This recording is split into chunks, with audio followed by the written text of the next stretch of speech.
Díobh seo bhríon arís ag léamh na nuaíochta as America, tá sé déhíine an 9 míbealta na 2015 agus an seo nuair síneamh tá taise imethe faoi dhearb buíochas le díana bhí sé doghlacha feadh trí lá.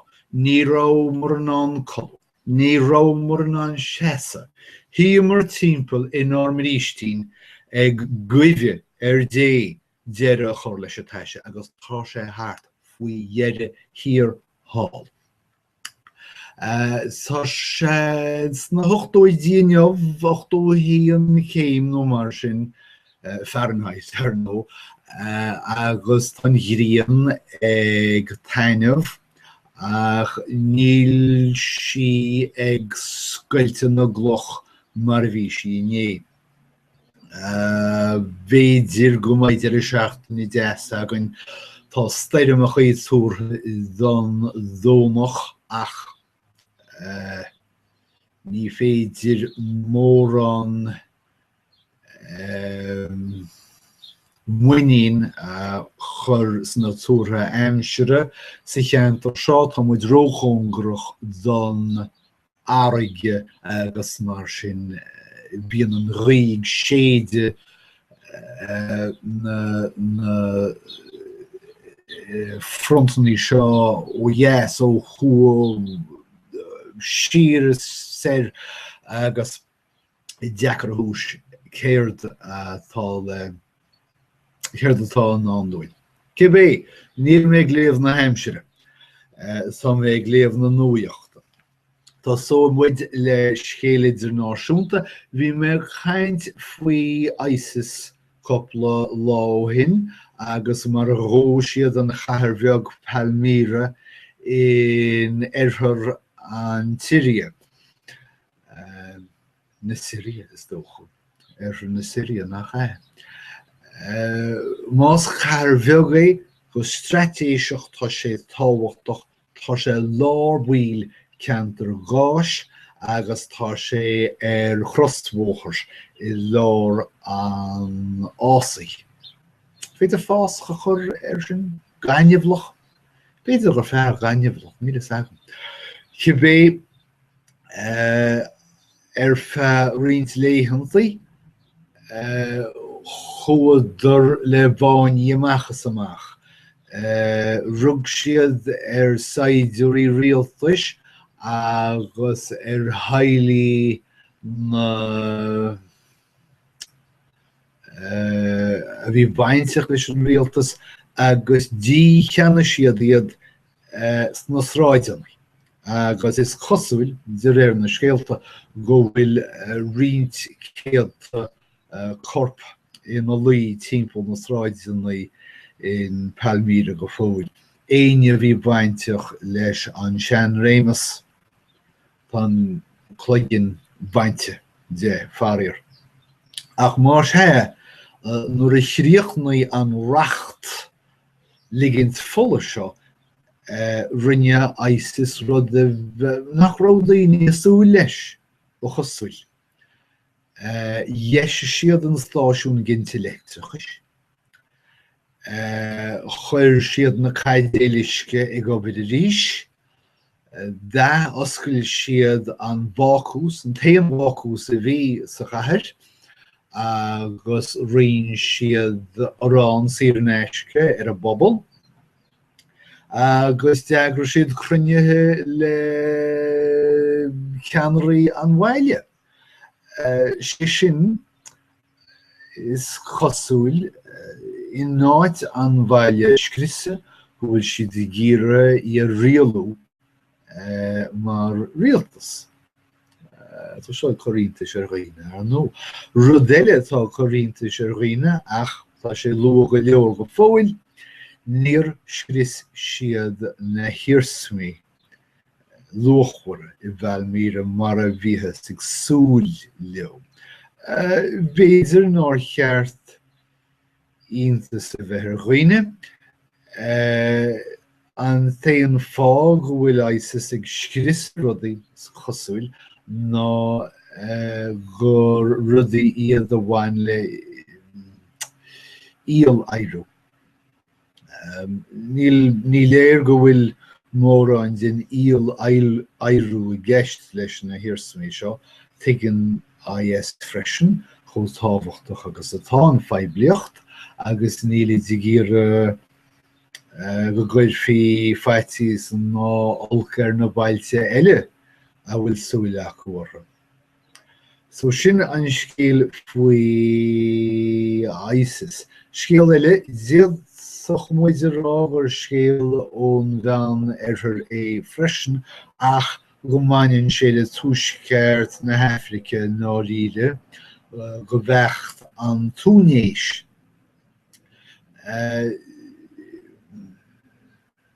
Leagú rialtas na túnéise ceithre bliain nóhin, agus insealbhíú rialtas déanlathach ina áit.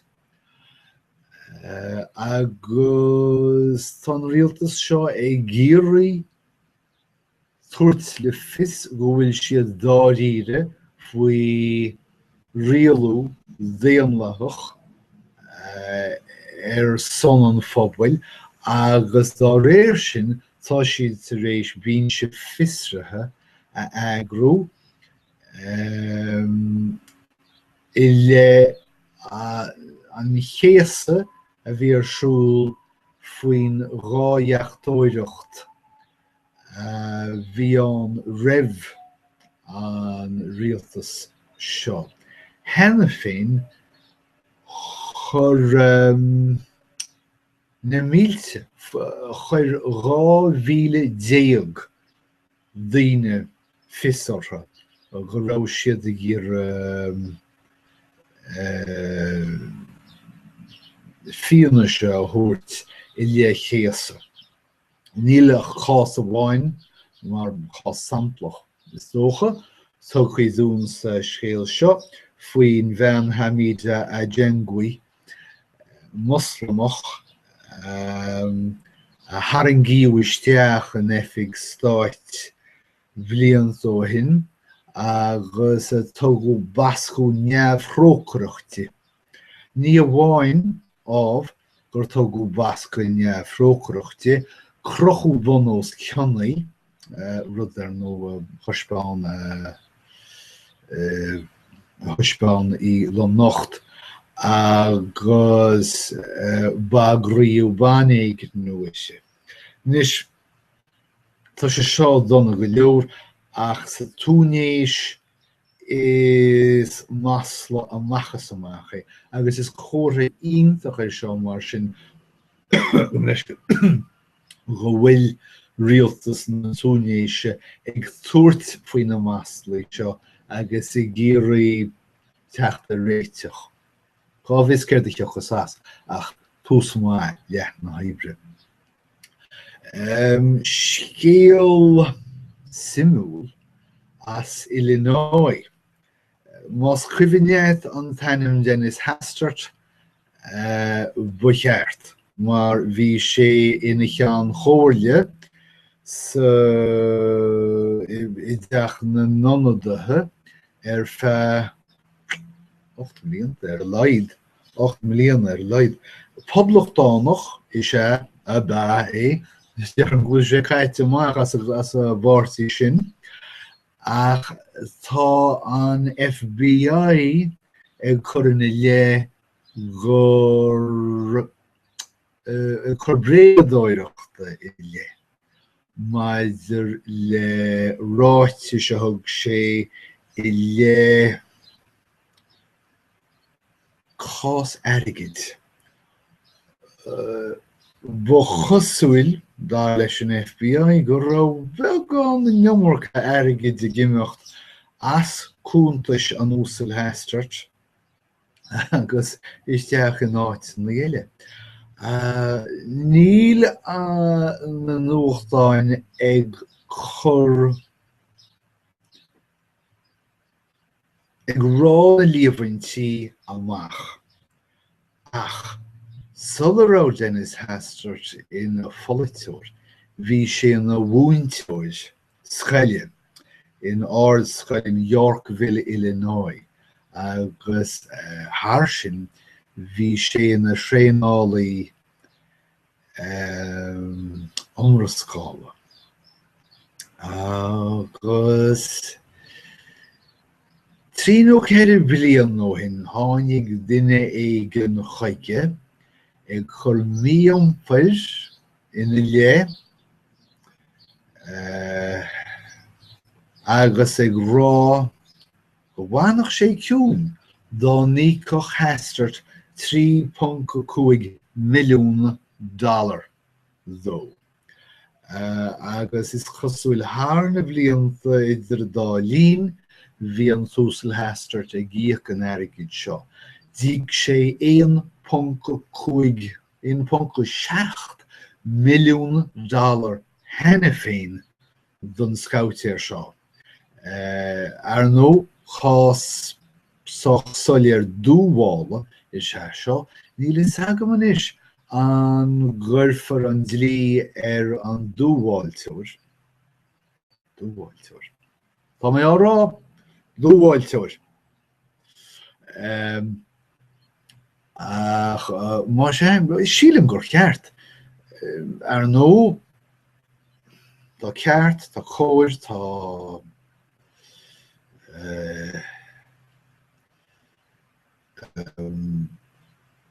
fuair an lead seo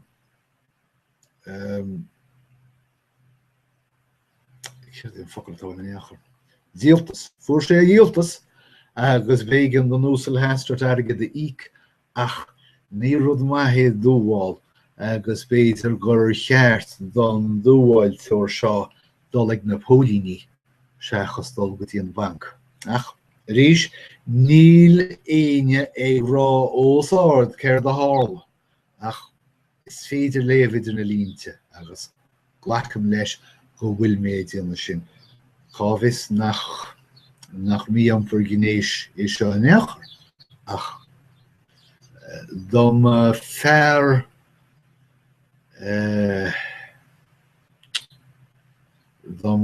cearúchas mé chuid an airgid ar sin. Now, Bernie Sanders, tá an New York Times ag rithre altanlaí faoine thíorthóirí go léir atá choristeach ar na Hanimnúchan Party. Tá Sanders ar nó ag choristeach ar Hanimnúchan an Party Réanlaithe. Tá sé 63 bliain d'aois ach fair play tá an talt seo ag ghiad tuairt le fios gur fear beoga agus soch beoga níontin fós tá gon an scéal sampla go ag tuairt óráid os chóir slua éigin in New Hampshire agus gin sin scrín scéalta faoi Eisenhower agus a héad. sé feol an scéal ná go bhfuil Sanders ag déanana jobha ag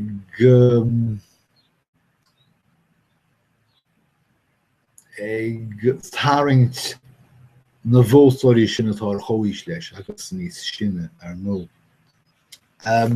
Scéal as Colorado táthar ag leannacht a raí leis an chás chuirte in James Holmes i le marú gáréag i Victorland in Colorado 3 bliain nó hin. Ní ddói le héine gur nach James Holmes an gunadóir agus an dúnhharfar ach tá a chosantóirí ag argóins go tréan go rá sé as sa bheabhar nuair a bhhara sé na daoine seo agus tá siad ag thairgt leabhar nótaí isteach sa scéal thugann le fios gur nach rá sé san ag na ceart fiú agus ag réiteach an bharú seo. Tá na chúise hóidí gír a soort le fis gur gathe go raibh sé slán san ítin agus ag réiteach don warú seo chomóil sin. Agus go cinnte chagur chuir sé obair bór isteach sa bhailú gomaí agus pleanáil agus le héiteach. Séidir a dtíine crackáil bheith go maithí pleanáil rud í freisin. Tá an scéil sin I leannacht a rá. Má chuidim se bhí sé mire amachchas amach. Má bhí sílam go cheart a chahuisteach in áite cínt, mar sé máidim go bhheach an lead seo dhéanú ríis dá bhuiíoch sé an seans. Scéal áitiúil, scéal bróm nach domsa, mar áitre thóir nó dheirsi, is chasúil faoi ghofarnóireacht Chris Christie gur chathú infrastruchtúr an stáit I ddrapisi agus go bhfuil dreid an núna mar tá si droch an séireach agus ráilí trénach a bheanú níos dain séirí na an lé agus nach bhfuil airgeidir beic an stát chun bóide na dreid agus na línte trénach a dhéisiú. Agus sin chéadúir le fada tá nuhearsaí ag bhreanú ardú chánach petril. Rud a chuireach úfás phobal nuhearsaí agus orthú féin atá an lucht, bhótáil siad don úsal Christie agus níos I ngeann Jersey Strong agus an Evo tá an lead seo ag Telugu sna meáin tá sé rééis inithir an stáit bhaint amach as agus dhéala dá cháirte politúla. Sin iad an scéalta as Americáh an naú lá fichiid míbeltainne 2015, bhíoh 17 agah tá súil agam sa go mé le héad agan seo I nuhearsaí freisin. Mar sin, slán agus beannacht.